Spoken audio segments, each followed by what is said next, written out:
আঞ্চলিক বাথৌ সমাজৰ এই অধিৱেশনৰ মুকলি সভাত আজি উপস্থিত থাকিবলৈ পাই খুব আনন্দিত হ'লোঁ। আৰু আমি জানো যে আমাৰ প্ৰাচীন যিটো জনগোষ্ঠী তাৰ ভিতৰত আৰু সাহসী জনগোষ্ঠী তাৰ ভিতৰত বড়োসকল অন্যতম। আৰু বড়ো ভাই ভনীসকলে পৰম্পৰাগতভাৱে এই বাথৌ যি উপাসনা পদ্ধতিৰ জৰিয়তে গোটেই সমাজখনক ধৰি ৰাখিছে, সনাতনৰ লগত সংপৃক্ত কৰি ৰাখিছে। গতিকে মই এই সনাতনী ভাইসকলক বিশেষভাৱে মই আজি শুভেচ্ছা দিছোঁ। আৰু আমাৰ যি সাহসী জনগোষ্ঠীটোৰ যি উত্তৰণ বিভিন্ন কাৰণত বিভিন্ন অঞ্চলত আমাৰ ভাইসকল পিছ পৰি আছিল। আমাৰ ট্ৰিপল ইঞ্জিন চৰকাৰে, দিল্লী, দিছপুৰ, BTC চৰকাৰে এই ভাই ভনীসকলৰ উত্তৰণৰ কাৰণে বিভিন্ন আঁচনি লৈছে। বিশেষকৈ আমাৰ যি আধ্যাত্মিক দৰ্শন, আমাৰ যি উপাসনা পদ্ধতিবিলাক স্থল আছে, উপাসনা স্থলবিলাক, এই স্থলবিলাকৰ উত্তৰণৰ কাৰণে অসম দৰ্শন, আলাৰী, চেৰাং বিথাংগী আঁচনিৰ পৰা আৰম্ভ কৰি আমাৰ indigenous faith and culture department, ইয়াৰ জৰিয়তে আমি আমাৰ আধ্যাত্মিক এই ধাৰ্মিক দিশবিলাকক শক্তিশালী কৰাৰ কাৰণে আগবাঢ়ি গৈছোঁ। আৰু আমি সদায় এই জনগোষ্ঠীটোৰ যিমান সনাতনী জনগোষ্ঠীটোৰ লগত আছোঁ, ভৱিষ্যতলৈও থাকিম। আৰু সকলোকে আমি এক হৈ থাকিবলৈ আহ্বান জনাইছোঁ, যাতে অপশক্তিয়ে আমাৰ মাজত বিভাজন আনিব নোৱাৰে, তাৰ কাৰণে সকলোৱে যাতে সাৱধান হৈ থাকে, তাৰ কাৰণে মই আহ্বান জনাইছোঁ। গোটেই ৰাইজক আমি আজি পবিত্ৰ বৰদিনৰ শুভেচ্ছা দিছোঁ, খ্ৰীষ্টান ধৰ্মাৱলম্বী যিসকল লোক আছে। আৰু নতুন বছৰটোৱে সকলোৰে জীৱনলৈ সুখ, শান্তি আৰু সমৃদ্ধিৰ এক আশাৰ বতৰা কঢ়িয়াই আনক, তাৰ বাবে মই প্ৰাৰ্থনা জনাইছোঁ।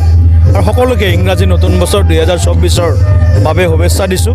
নৰেন্দ্ৰ মোদী আকৌ দেশৰ প্ৰধানমন্ত্ৰী হওক, আৰু ৰাইজে নৰেন্দ্ৰ মোদী ডাঙৰীয়াক প্ৰধানমন্ত্ৰী হিচাপে আশীৰ্বাদ প্ৰদান কৰক, এয়াই প্ৰাৰ্থনা জনাইছোঁ সকলোৰে ওচৰত।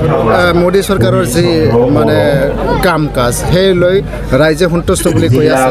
আনফালেদি BJPক বহুতে সমালোচনা কৰে যে একো কাম হোৱা নাই, কি ক'ব ছাৰ? কাম হৈছেনে হোৱা নাই আমিতো তুলনা কৰিলেই হ'ব। 2016 চনৰ আগত অসমত কেনেকুৱা পৰিস্থিতি আছিল, BTCত কেনেকুৱা পৰিস্থিতি আছিল, আজি অসমত কেনেকুৱা পৰিস্থিতি, BTCত কেনেকুৱা পৰিস্থিতি। BTCৰ মানুহেতো 2016ৰ আগত ঘৰৰ পৰা ওলালেই শংকিত হৈ আছিল, কি হ'ব ৰাস্তাত, কিবা ক'ৰবাত গুলি ফুটি যাব নেকি, ক'ৰবাত বোমা বিস্ফোৰণ হ'ব নেকি, ক'ৰবাত কিডনেপ হ'ব নেকি, এনেধৰণৰ শংকা আছিলে। আজিতো 2023ত শেষৰ সময়ত আজি আমি উপস্থিত হৈছোঁ। এতিয়া কাৰোতো শংকা নাই, ৰাতিপুৱা 5টাতে ওলাই যাওক, ৰাতি 12টাতে ওলাই যাওক, কাৰো মানুহৰ জীৱনত শংকা নাই। অৰ্থাৎ BTCত শান্তিও প্ৰতিষ্ঠা হৈছে, সমান্তৰালভাৱে উন্নয়নেও এক নতুন গতি লাভ কৰিছে। গতিকে ট্ৰিপল ইঞ্জিনৰ চৰকাৰৰ কাম কাজ দুখীয়া ৰাইজ, পিছপৰা ৰাইজৰ, জনজাতীয় ভাইসকলৰ কাৰণে, আমাৰ যিবিলাক মানে অন্যান্য পিছপৰা শ্ৰেণীৰ লোক আছে তেওঁলোকৰ কাৰণে, গাঁৱৰ কাৰণে, সকলোৰে কাৰণে কাম কৰিছে মোদী চৰকাৰে। সবকা সাথ সবকা বিকাশ। আজি আপোনালোকে বেলেগ নকওঁ এক মই, এই ৰৌতাৰ পৰা ওদালগুৰি অহাৰ কাৰণে আমাক আগতে 1.5 ঘণ্টামান লাগিছিলে এই 20 কিলোমিটাৰ ৰাস্তা আহোঁতে। এতিয়া ওদালগুৰিৰ পৰা ৰৌতা আপুনি 20 মিনিটত পায়।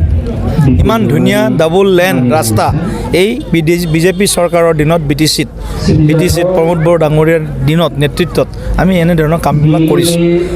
তামোলপুৰত মেডিকেল কলেজ, ওদালগুৰিত আমাৰ কোকৰাঝাৰ ইউনিভাৰ্চিটিৰ কেম্পাছ, এতিয়া আমি চিন্তা কৰি আছোঁ ভৈৰৱকুণ্ডত আমাৰ ট্ৰাইবেল ইউনিভাৰ্চিটিৰ এটা কেম্পাছ আনিব লাগে, ইত্যাদি ইত্যাদি এইবিলাক কাম কৰি আছোঁ।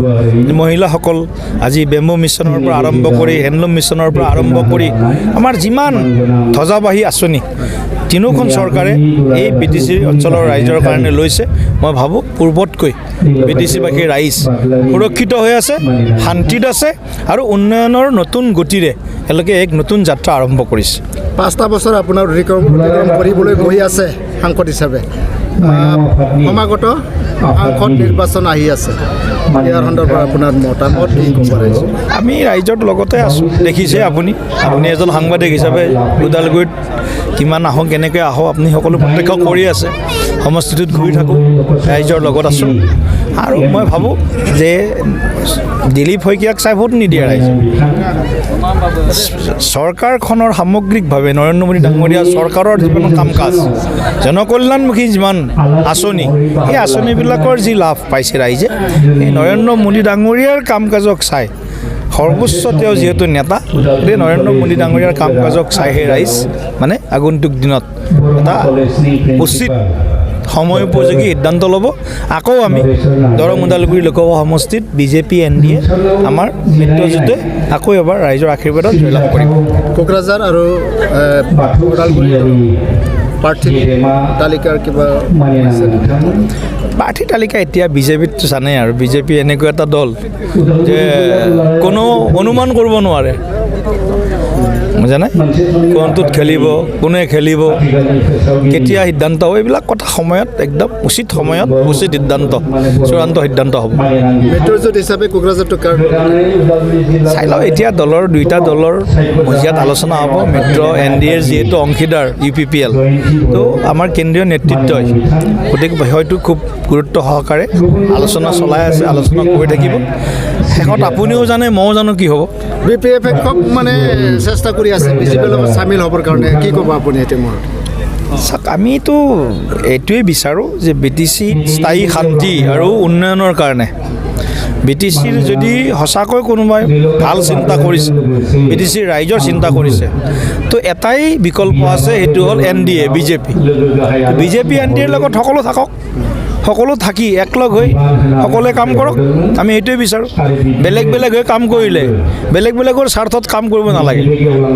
BTCবাসী ৰাইজৰ স্বাৰ্থত কাম কৰাৰ কাৰণে এটা শক্তিশালী সিদ্ধান্ত লওক। আপোনাৰ আপুনি চাই লওক, দলৰটো আৰু আমি আৰু দলৰ কাৰ্যকৰ্তা, দলে যিটো ক'ব সেইটোৱে কৰিব লাগিব।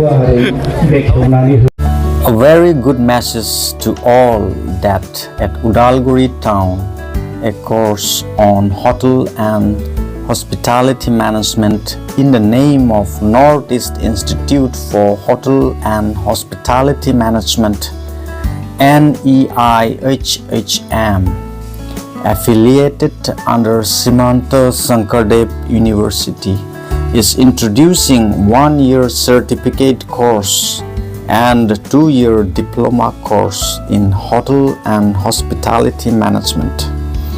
So hurry up for admission for the year 2024-25, which is going on, and for further queries can contact 99572 93454 and 739955 9426.